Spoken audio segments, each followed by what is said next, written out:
The perfect hygiene team is not coming. When you wait for the perfect hygiene team, you're also waiting on everything else. If you hire a hygienist or two tomorrow, would every patient receive the same patient education? Would every provider diagnose perio the same way? I've seen practices, hire incredible people, like really talented people, thinking this person is it, right? They're the person that's going to fix everything. And 3, 4, 5, 6 months later, they're disappointed. Every practice owner knows exactly what payroll costs them, but it's a lot harder and very few could really get a tangible number for what inconsistency costs them, right? Staffing isn't something that we can always control, but the systems and the processes inside the practice absolutely are.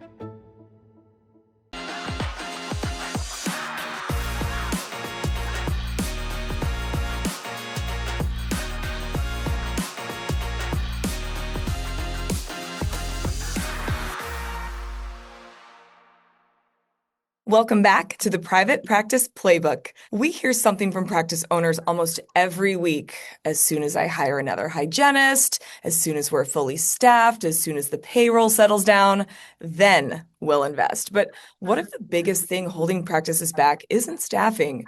It's simply waiting. The reality is that many practices don't have a perfect hygiene team. They're piecing together schedules with one experienced hygienist, a couple part-time providers, and temporary coverage wherever they can find it. At the same time, payroll has increased, margins are tighter, and every investment feels more significant than ever. So it is understandable why many owners hesitate. But what if waiting is actually creating more inconsistency, more missed opportunity, and more frustration? Today, we're talking about why the strongest hygiene departments aren't built around perfect staffing. They're built around intentional systems that create consistency. Joining me today is Practice Growth Institute's clinical training manager, Jaclyn, who's worked inside practices across the country, helping teams improve patient care, create consistency, strengthen accountability, and build hygiene departments that continue to perform even when staffing changes. So if you've been waiting for the right team before making changes, this conversation is for you. Hi, Jaclyn. Thanks for being back with us today. My pleasure. Happy All to be right. here. Today's title is pretty bold and pretty direct. The perfect hygiene team isn't coming. So tell us what you mean by that. I know. It's a little spicy, if you will. But honestly, after the last several years, it's the reality. I mean, every single week I'm talking with practice owners or going into offices who are saying some version of the same thing, right? So it's like we're still trying to hire. We've been looking for months. We've had ads out, we're not getting a response, or we have a great hygienist or had a great hygienist and they moved or cut back to 3 days. And we're like piecing together the schedule with temps. Associate doctors are doing hygiene. Our associate doctors doing hygiene on Fridays. So, that really has become the normal today. So I've had the opportunity to go into more than 800 practices. And one thing that I've realized is that, the practices that are really doing well today aren't necessarily the ones with the best, staffing situation. It's not, hey, we've had this amazing hygiene team for, 4 years, 5 years, 6 years. It's just the ones that stopped waiting because here's what happens when you wait for the perfect hygiene team, you're also waiting on everything else. You're waiting to improve patient communication. You're waiting to improve systems. You're waiting to bring in accountability, patient education. Everything just kind of halts in that holding pattern. And before you know it, a lot of time passes. So a year's gone by, 2 years have gone by, 3 years have gone by. So what I see is that, the practices growing today have just always like they just decided we're going to keep one foot in front of the other. We're not waiting on anything. We're just going to keep moving forward.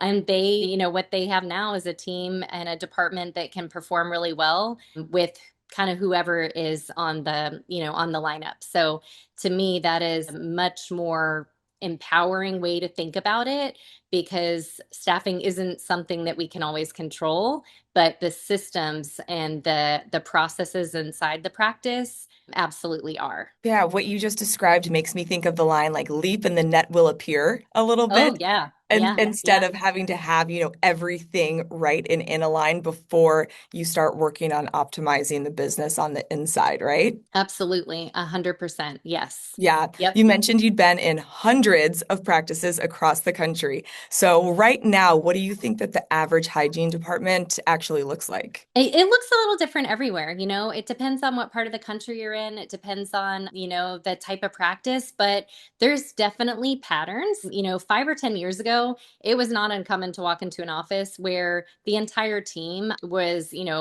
filled with full-time hygienists who had been there for at least a couple of years, if not more. I mean, I can remember one of the, not first trainings, but definitely in my first year of training, I can remember walking to an office and the entire team of hygienists, I think there were 6 or 7, they had all been there like decades. It's not that way anymore, at least not as often. Today it's one or two experienced seasoned hygienists who've been on the team for a long time. And then maybe it's a part-time hygienist. They've got temp hygienists filling in, to fill the gaps. Like I said, associate doctors are helping cover hygiene when needed, or owner doctors even. Everyone is kind of doing what they have to continue the patient care and make sure that patients are still being taken care of, and doing what they have to create space and accommodate like new patients getting on the schedule or existing patients getting back into hygiene. So I actually think that a lot of practice owners really probably need to hear that, because so many feel like they're the only ones and it's a problem that only they have. And it's just not. It is happening everywhere. Those patterns are in Florida, California, Oklahoma. I mean, everywhere that I go, every practice owner that I talk to, some of those pieces are just the same. So I think the conversation just has to change, instead of it being, how do we get back to the way things used to be, right? How do we get back there? I think it's like we got to start thinking about, how do we build a hygiene department that performs well and that works in today's market, in today's environment. Because today's environment is kind of sticking around, and it's not going to be gone tomorrow. So we've got to figure out how to thrive in it. Such a great point. I don't think it's unreasonable to want to have the right people in place. However, do you think that some owners are waiting for this perfect, idealized version of their hygiene department that may never actually exist? I do. Yeah, I really do, and I understand why. Like you said, I mean, it's fair to want to have, the right people, or, people that, you feel really good about, that you feel solid on. We all, I think, naturally think like, well, once this gets better, once this settles down, once this kind of Mhm. stabilizes, then I'll, do this or that. Once we're fully staffed, once we find those other two hygienists, then we'll train them. Once we get back here, we'll bring in, we'll bring back that accountability that we used to have, or we'll work on our systems and our processes and our communication. But, here's what I've noticed is that the stability doesn't usually come first. Again, you just have to kind of like, you just have to kind of go for it. You've just got to kind of go for it. If you hire a hygienist or two tomorrow, would every patient, receive the same patient education? Would every provider diagnose perio the same way? Would every hygienist, communicate and present the options for treatment or recommendations with the same confidence? And if the answer is no, then hiring another hygienist, or kind of waiting for that, that full-time hygienist to come on board, it didn't really solve the problem, right? It just gave another person a system that still needs to be improved, right? That still could be better. I'm hearing doctors say all the time, like you mentioned, as soon as we're fully staffed, as soon as we have this, as soon as there's another hygienist, as soon as things Yep. settle down, then we'll invest. And it's almost over planning to the point of it's almost like a subconscious way to not go into the next phase of growth because you're Yeah. worried about what that looks like. And it's a Yeah. way to like feel good about the procrastination. Almost of be E- taking yourself to the next level. So, talk to us a little bit more about why that thinking is really dangerous.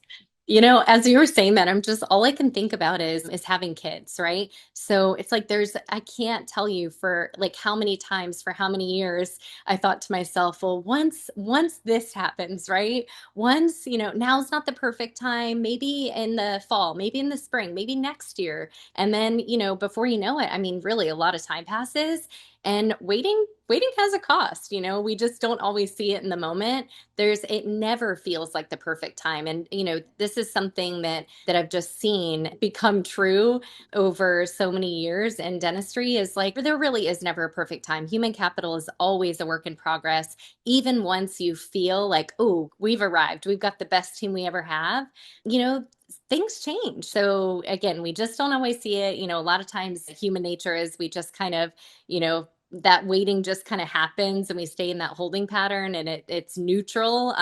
We're not really losing anything by staying there, but it's Mm. not. I mean, every day that we wait, those inconsistencies are still happening. One person explains periodontal disease beautifully, and then another hygienist, barely mentions it. One always pre-appoints the patient and makes sure that they're set for that next visit before they leave, and another one doesn't. One really has a lot of confidence and builds the confidence of the patient and impacts them to say yes to recommendations in hygiene and on the doctor's side. So those little moments, they don't seem significant by themselves, but over days and weeks and hundreds and even thousands of patient visits, that turns into the culture of the hygiene department. And I think that's what we miss sometimes, and especially business owners miss sometimes, is that waiting pattern, that holding pattern. It isn't, preserving what you have.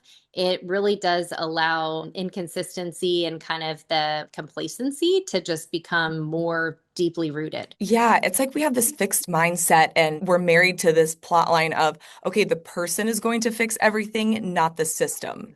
So Yes. what happens then if Yes. we find that right person, but we put them into a broken system?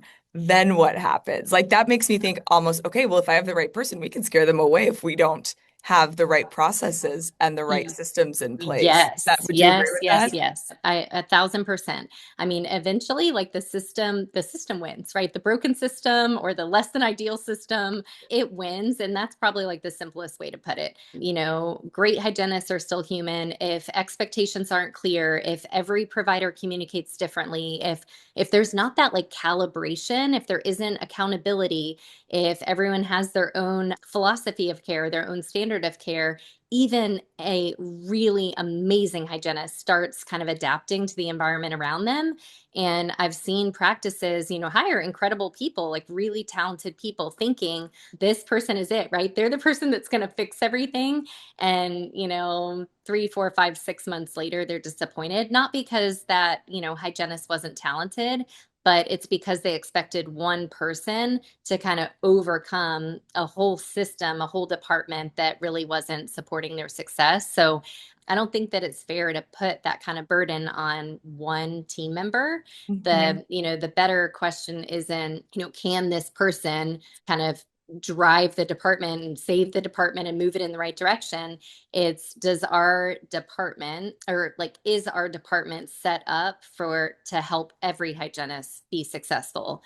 Could any hygienist come in here and be successful? And that is just a totally different mindset, right? Yeah, absolutely. It makes me think of like a quarterback on a football team. Like if we don't have the right receivers or running backs or skill players around him or even a coach calling the right plays that are built, they're not going to be effective in the offense, and Yeah. the offense isn't going to move forward. So the system has to be right for the talent too. Okay, so let's flip the situation though on the other side.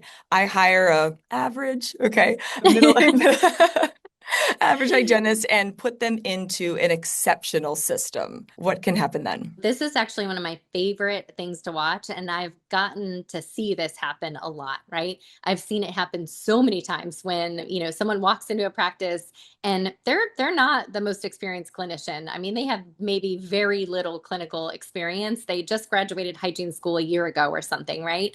And so they're a little hesitant. They're not typically like as confident having difficult conversations, or they might be less comfortable recommending, making their recommendations, or like teeing up the doctor for treatment recommendations and things.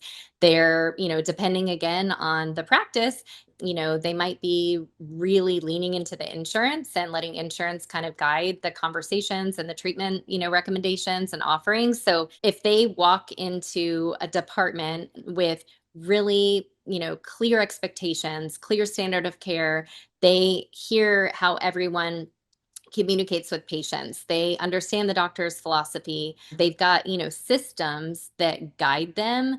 Then, if they actually have someone like coaching them and giving them feedback, they're really encouraged to keep improving and like rise to the occasion instead of like just feeling like they're surviving every single day. Like, oh, thank God I got through today. Right. So, over time, something really kind of interesting happens. Their confidence grows and all of a sudden their communication improves, patients respond differently, they begin to take a lot more ownership because they understand actually and get to see how much influence they actually have, not just on production, but on, on the patient's oral health, on the patient's trust. I think there's so many clinicians, not just hygienist assistants included, that they don't realize how much patients look to them as the expert and how trusted they are. Assistants and hygienists are more trusted than the doctor in practices. They are so critical in gaining the patient's trust and getting their confidence. They're so critical in patient retention. They impact really whether or not that patient decides that it's worthwhile to continue to come back to the practice and become loyal to that practice. So that is one of the things that I just love the most about training is that it's not about, creating robots that just everyone says the exact same thing and they read it off of a piece of a paper, but it's helping everyone really calibrate, right? It's getting everyone on the same page, helping them deliver that same standard of care while adding their own like personality and flair to it. So what you're really building is a department where success doesn't depend on like one or two rock stars. It Mm. depends on clear expectations. It depends on, shared philosophy, behaviors, accountability, and solid systems that help every single person succeed. So I think that's one of the greatest things that you can give to a team. Even for temp hygienists that come in, they really enjoy walking into a practice where things are tight like that. They're like, wow, this office has this together. They go into so many offices. I can't tell you how many times I've heard them walk into an office that has really solid, structure in place. And that's the office that they try and go back to. That's the office that they're looking for an opportunity to become full-time or part-time. So it's those systems that really are like your secret sauce. I love that. So, what I'm hearing you say over and over again is that it's almost a mindset shift that the doctor needs to have is to not have the perfect person come in and save, I don't want to say sinking ship, but I kind of, know. right? Like Yeah. save the boat, be responsible and have all of that responsibility on their shoulders. But it's more so, how do we create an environment to where we can put someone in who is coachable, who does want to rise to our systems and our expectations and our processes and have them thrive there instead of putting all of that responsibility on just one person to save something that's completely unstructured Yeah, almost. yeah. I mean, that's a lot of pressure and that's a lot Yeah. of like a lot of faith, I guess, a lot of eggs in one basket that you're putting on one person being able to accomplish all of that. Whereas, if you take the kind of reverse approach, it's almost like build it and they will come, right? So, you have to really set things up for success so that anybody can plug in and do a great job. I love that. And not to go woo-woo, but I think that you'll even attract different people to Yes. actually come to the practice anyway, to want to be in business with you, right? Yeah. When you already rise to that level. Definitely. Fantastic. Yeah. Word travels fast, word travels fast. And like I said, between temps or interviews, I Mhm. mean, when they walk in and they see and feel and hear some of those things, when they're able to see that you have, training manuals, you've got written standards of care, it's not all gray and not all at the discretion of each person. That's a standout thing to be able to offer. That definitely gives them confidence that they want to become a part of that team. They're walking into the right place. Yeah, absolutely. Because they're vetting the practices too, right? It's an interview both ways. Yeah, 100%. Yeah. Yeah. What do you think the biggest misconception is that owners have about today's hygiene departments? What do they get wrong, or do they think that everyone else is doing it a particular way and they're just alone in the boat? No, I mean, I think over the past couple of years, most practice owners, there are some that feel like because of their location or the type of practice that, they have it a little harder than other practices. But, the human capital challenge is real. And I think they know that they're not the only ones that are struggling to, find great people. But I think that the biggest misconception is that that's their biggest problem. It's because we can't find, right, the perfect combination of hygienists, or we could only find a part-time hygienist, not a full-time hygienist. That's our problem. That's why we can't, grow and thrive. And that's just not the case. Again, staffing is a challenge that everyone is having. Everyone can see that. But, it's those systems that are usually that kind of hidden opportunity that not everyone sees. So, again, something I've learned over time of going into so many offices is that two practices can have almost identical staffing situations and produce completely, different results. The difference really doesn't come down to the talent in a lot of cases. It's how intentionally that department has been built. Again, have they kept moving and just created and moved towards the goals that they want to see happen? They're not leaving all of those things to chance. They're not leaving patient education to chance. They're not leaving communication to chance. They're not leaving, diagnosing preheating to chance. They're making a decision to be intentional about those things, regardless if they feel like it's the perfect time with the perfect team. So I think that's a huge misconception that I see happening a lot in offices. Absolutely. Okay, so let's say I'm a doctor, I'm listening right now. I'm a practice owner and I'm like, Jaclyn, okay, I get it. I'm picking up what you're putting down. I understand that it's more important to work on the systems and the structures and the processes first and then, attract the right team. But I'm having a cash flow issue. So let's talk about finances and the logistics of that. Payroll has increased, margins are tighter than ever. Every investment feels a little more, I don't know, nerve-wracking. So many owners, think that they can justify or they can't justify investing in training or coaching right now because of all those things. What would you say to them? First, I would tell them they're not alone. They're not alone. They're thinking about the right things. They're asking the right questions. They should be thoughtful, right? It's an investment. So it should be taken seriously and they should be thoughtful about it. But again, they're not alone. This isn't an environment where anyone is wanting to just spend money, frivolously or carelessly. But then I also ask a different question of, you're already making one of the largest payroll investments in your practice. So, how are you protecting that investment? Because payroll alone doesn't create results, right? Those people in those spots don't create results. They have to have tools to do that. And so people perform best when they have clear expectations, when they feel confident, when they have systems and support. So, one thing that I think we've unintentionally done in dentistry is assume that clinical ability automatically translates into case acceptance, right? Into results. And it doesn't. Being an excellent, really talented clinician doesn't automatically mean that someone is comfortable having those hard conversations, telling a patient that they have periodontal disease and that they're going to need to come back for multiple visits, or invest more than they initially thought they were going to need to. Not every really great clinician is great about, creating value around their preventive care visits or helping patients, really understand why they need treatment that's beyond what their insurance covers. Those are often like learned skills. So the good news is I've seen that they can absolutely be developed, when teams communicate more confidently and more consistently, when the patient hears one voice, they do understand, they see value. And when patients understand and when they see value, they're able to make better decisions. So it's better for the patients, better for the practice. And honestly, as a hygienist myself, it's more fulfilling because you feel like you're actually making an impact instead of just, moving from, okay, this patient to this patient to this patient. So I would challenge practice owners not to think about training as another expense.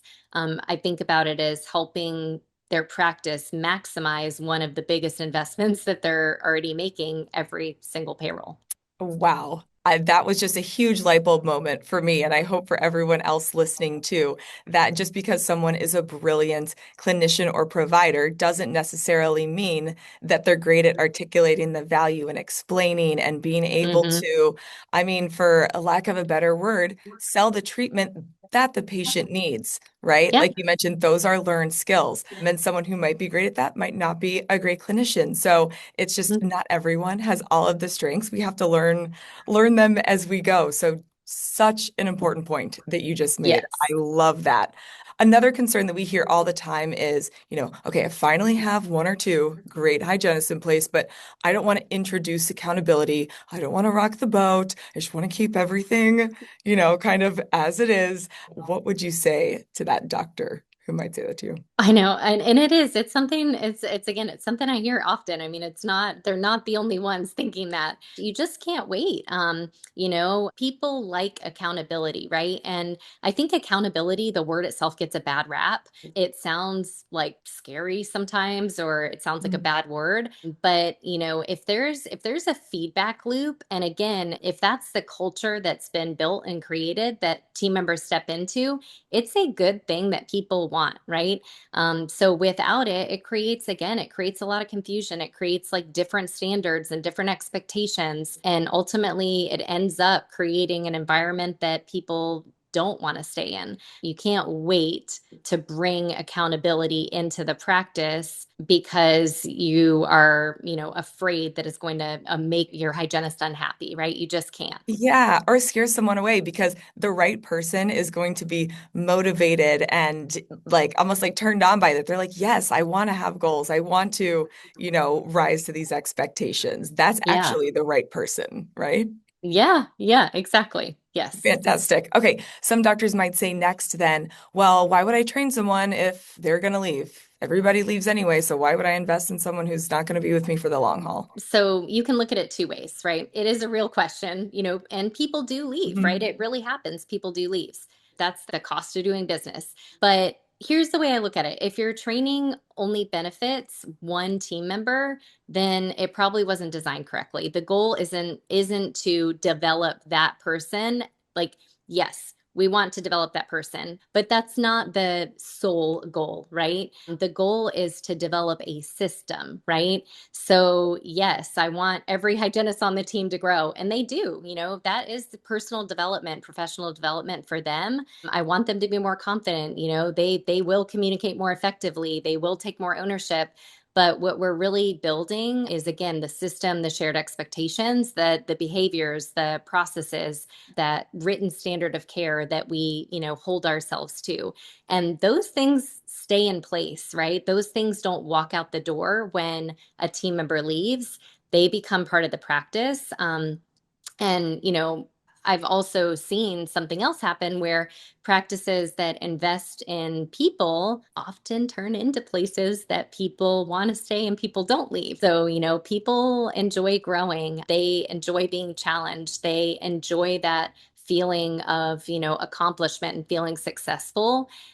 So, again, does that guarantee that everyone is going to stay forever? No.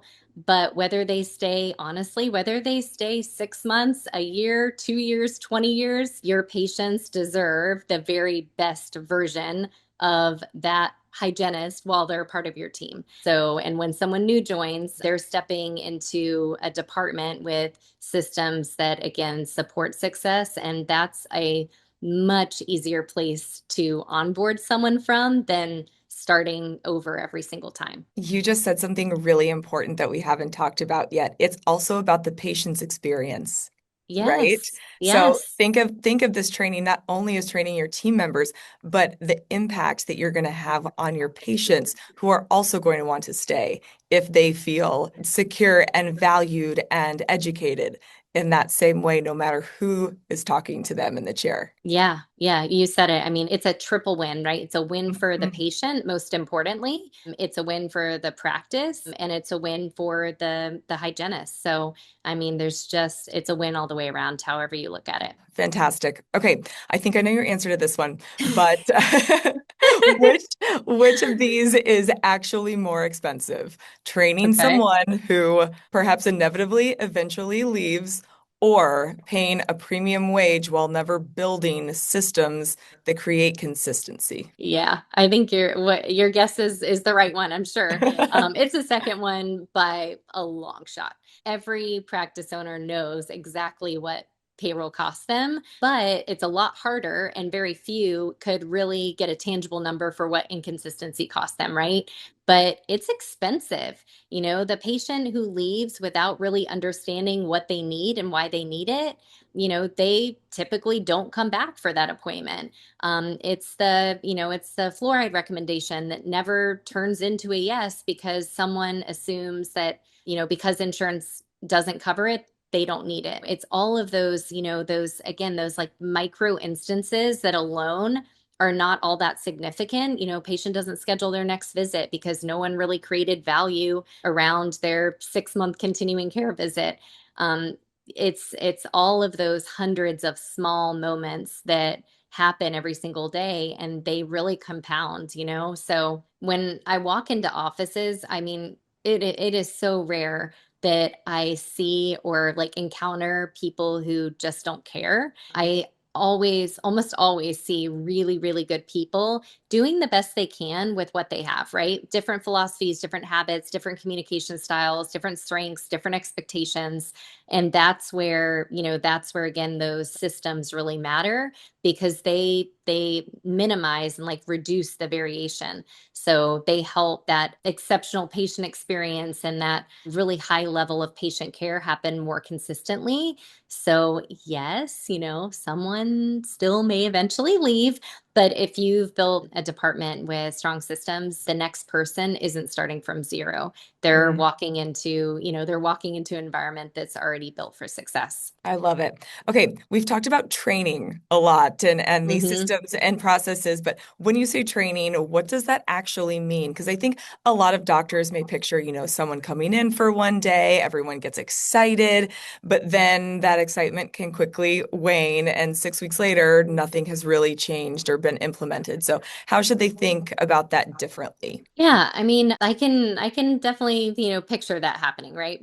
People talk about doing something different, you take some notes like, yeah, we're going to do this next week, and then back to status quo, right? The schedule's busy, life happens. We're back to seeing patients and being worried about staying on schedule and really nothing changed. But, a training should create momentum. It should create behavior change. It should really challenge our thinking. It should create alignment and facilitate, calibration.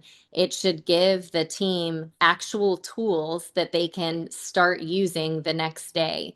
It should create an action plan that clearly lays out, okay, what changes are we committing to? What are we doing tomorrow? What are we doing starting next week? And then, the work has to happen. So one of the things that I appreciate most about our hygiene trainings is that each training builds on the last. So we're not just, like dropping information on a practice and keeping our fingers crossed, hoping that it sticks. We're helping them actually implement and then reinforcing it and then building on it. So when we come back, a couple of months later, we're talking about what changed, also what didn't change, what worked, what didn't work, what were the barriers, what's holding us back from actually putting that into place. We're giving coaching and feedback and really bringing that source of accountability to be the catalyst for kind of long-term improvement. So lasting change doesn't just, happen in one day. It happens through intentional implementation over time. Wow, it's really the difference between kind of information and just getting information than implementing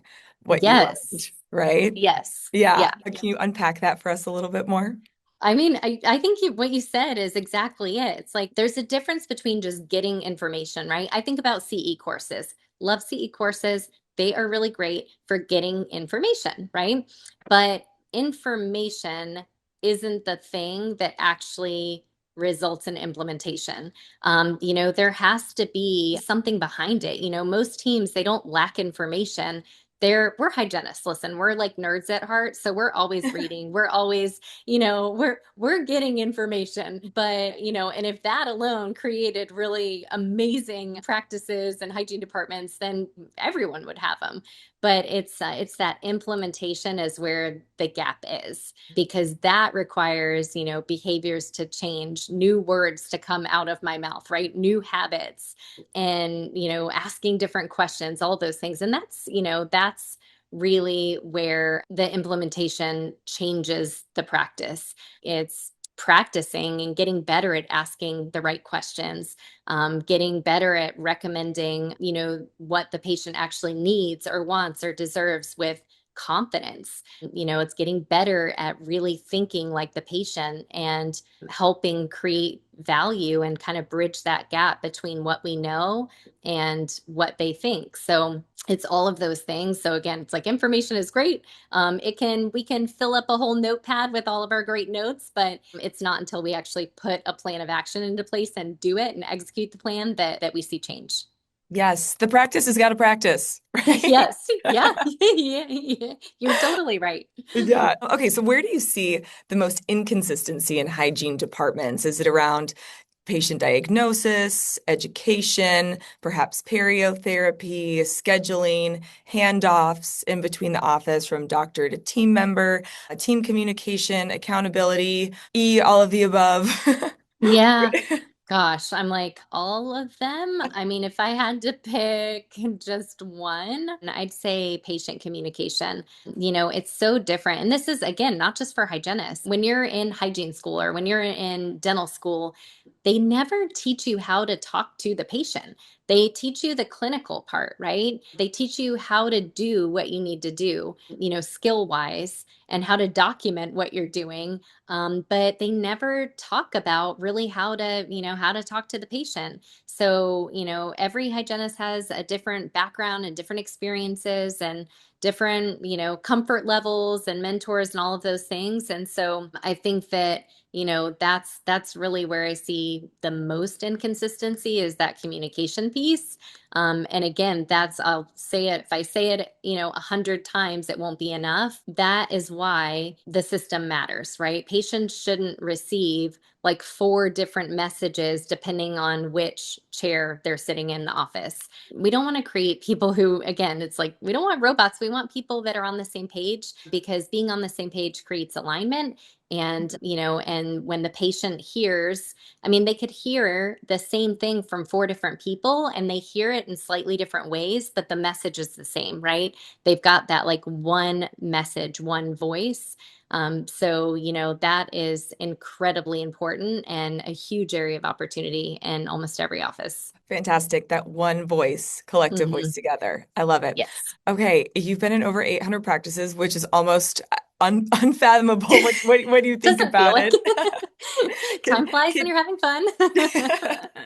can you think of one practice specifically that might come to mind or is top of mind that really transformed because they improved their systems, not because they hired better or more qualified hygienists or team members? I can think of a lot of examples. But okay, so one of the practices that comes to mind almost kind of immediately is that, like so many offices, they were really tired. They've got one seasoned kind of hygienist who's been on the team for a long time, a couple of part-time hygienists, still having to use some temps to kind of fill in the gaps. And I want to say even the doctor was even helping with hygiene some weeks.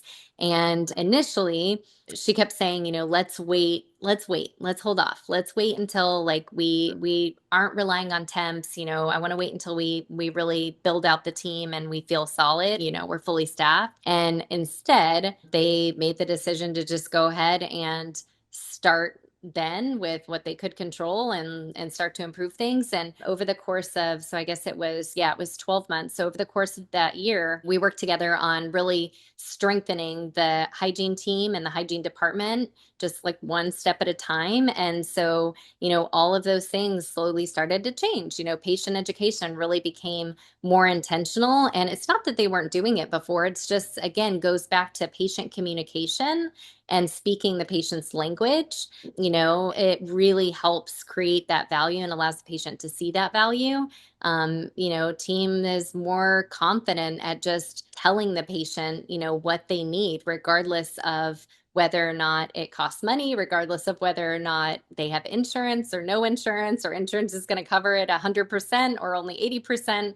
Everyone, really aligned around that care philosophy and that standard of care that they created, instead of everyone doing things just a little bit differently. And it just made a huge change. I mean, the two teams, the business team and the clinical team, were communicating better, like working more cohesively. Their patient retention, we were tracking patient retention, and that improved, I want to say 18%. Doctors were getting those like predictable, consistent handoffs. So it's hard for me to say, like, there wasn't one, moment of like of magic, and it wasn't, oh, they got this one person or these two people and their hygiene team was perfect and that's what did it.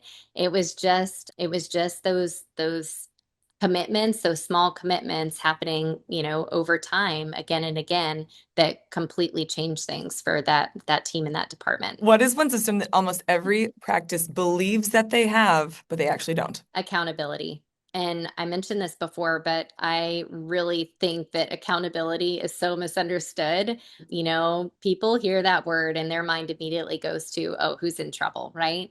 That's not what accountability is. Accountability is clarity. It's everyone understanding what's expected, those clear expectations.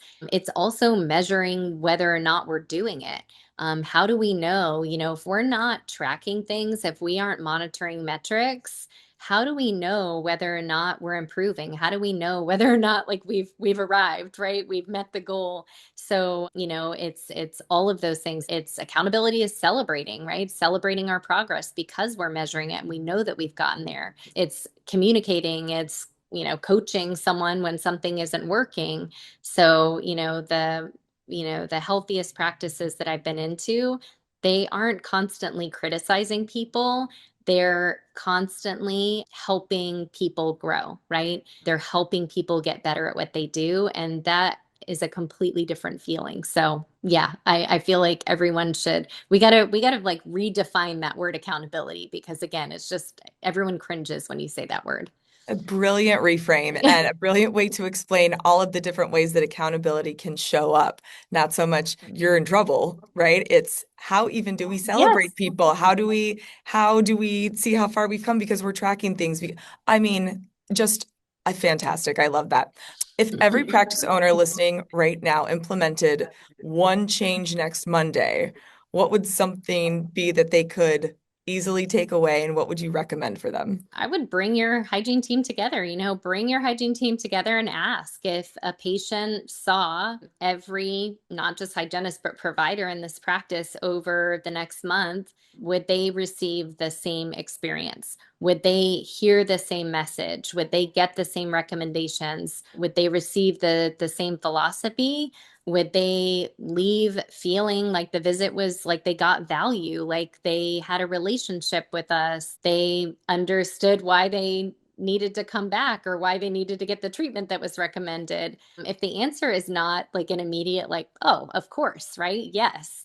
First, don't be discouraged, because more often than not, that's not the answer. But, you have just identified like the biggest opportunity then, right? So you don't have to start by, flipping everything on its head and changing everything, but, picking one area. Maybe it's conversations around perio. Maybe it's, hey, we're going to really lean into and focus on patient education or handoffs, or, figuring out how to reduce the cancellations that we're getting, and focus on and improve that one system, get really good at it, and then just move to the next one and build on the next one. That's really how exceptional, successful hygiene departments are created. One thing, one intentional thing at a time. Yeah, it sounds like the first step to accountability to me is understanding where we're at, right? In order to Yeah. improve, right? We're uncovering and we're getting the clarity about where we're at in order to continue to grow and continue to improve. Um, Yes. what's one message that you hope every doctor listening remembers after today's conversation? I'd love for them to remember, the where we started actually this conversation. The perfect hygiene team is not coming. And honestly, that is okay because your future, right? The practice's trajectory shouldn't depend on finding the perfect person or the perfect people. It should depend on, building a practice, building departments, building teams where people can succeed, because there's always going to be something, it never fails. Like I said, some really amazing teams, someone, it's time for them to retire, somebody moves, someone wants to cut back their hours because of the phase of life they're in, someone decides it's time for me to do something different, I'm getting out of this and I want to pursue a different career path.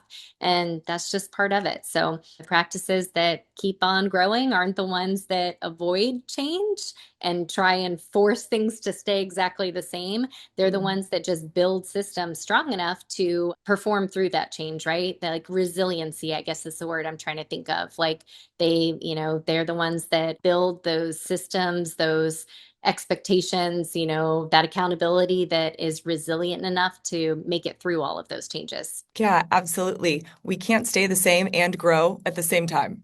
Yes. That is Yeah. literally You cannot. staying the same is the opposite of growth, Yes. actually. So true. Yes. Amazing, Jaclyn. Thank you so much. Incredible insight. So happy to Mm, have you back for thank this you. conversation today. Thank you, Jamie. It was a pleasure. All right. One final thought. Like Jaclyn said, the perfect hygiene team isn't coming to save you. There will always be people who retire, people who move, people who reduce their hours, people who will just choose a different path. And that's not failure. That's simply a part of running a business or running a practice. The practices that continue to grow aren't the ones who somehow avoid change.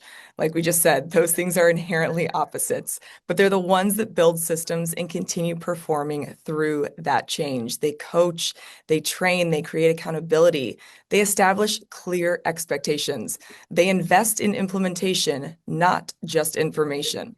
Because the goal was never to find the perfect hygiene team.